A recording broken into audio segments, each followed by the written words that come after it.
કેજરીવાલનું એક જ કામ છે, જોરથી બોલવું, જુઠ્ઠું બોલવું અને લોકોને ભ્રમિત કરવા. હું વારંવાર કહું છું કે ગુજરાતની શાંતિ અને સલામતી ડોળવાના શાંત પાણીમાં પથરા નાખવા માટેનું આખી ટીમ કામ કરી રહી છે. મને બરાબર યાદ છે કે કેજરીવાલજી એમ કહે છે કે ભાજપ કોંગ્રેસ એક સિક્કાની બે બાજુ છે. કેજરીવાલજી, આ ગુજરાત છે, આ ગુજરાતીઓ છે, બધા જ જાણે છે કે 2024ની લોકસભાની ચૂંટણી આપ ઇન્ડીના સાથીદાર તરીકે લડ્યા છો આખા દેશમાં. આપ રાહુલજી અને સોનિયાજીના બંગલા પર જઈને ખીરસુરમાં ખાવ છો, સાથે વળીને ગળે મળો છો અને ભાજપને હરાવવા માટે આખા દેશમાં ષડયંત્રો અનેક પ્રકારના આપને કોંગ્રેસની આગેવાનીમાં કર્યા હતા. અને આપ અમને સર્ટિફિકેટ આપવા માટે ગુજરાત આવશો કે ભાજપ કોંગ્રેસ એક છે, એ ગુજરાતની જનતા જાણે છે. બીજી વાત રહી, આપ એમ કહો છો કે ભારતીય જનતા પાર્ટી અહંકારી છે. ચોક્કસપણે કાયદો અને વ્યવસ્થા કોઈ હાથમાં લેશો તો એની પર કાયદાનું કામ કરતું છે, સરકારનું કામ છે. પણ આપ એમ કહો છો કે મારા પર પણ ખોટા કેસો કરે છે. નામદાર સુપ્રીમ કોર્ટ અને હાઈકોર્ટ તમને જામીન ન આપી શકે એ પ્રકારના ઓફેન્સ તમારા પર છે.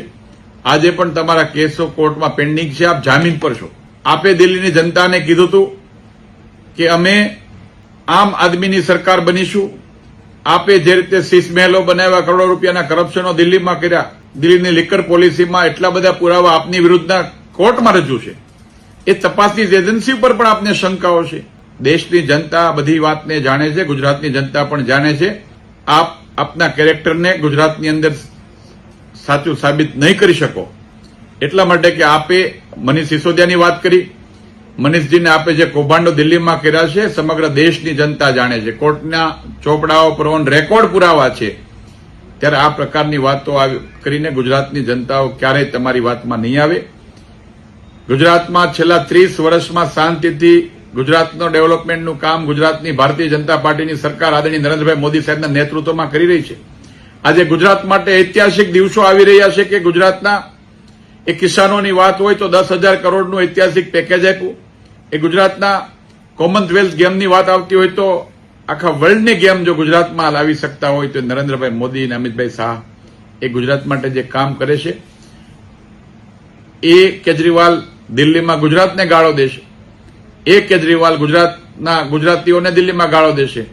અને હવે એમને ગુજરાતની સિમ્પથી જોઈએ છે. કેજરીવાલજી, તમારા બહુમુખી ચહેરાને ગુજરાતીઓ સારી રીતે ઓળખે છે. એમાંય તમે સૌરાષ્ટ્રમાં આવવાની ભૂલ નહીં કરતા. આ સૌરાષ્ટ્રવાસીઓ આવા બહુરૂપીઓને સારી રીતે ઓળખે છે. અને તમારા બહુરૂપને તમે દિલ્હી અને પંજાબ પૂરતું સીમિત રાખો, ત્યાં પણ લોકો ઓળખી જાય છે.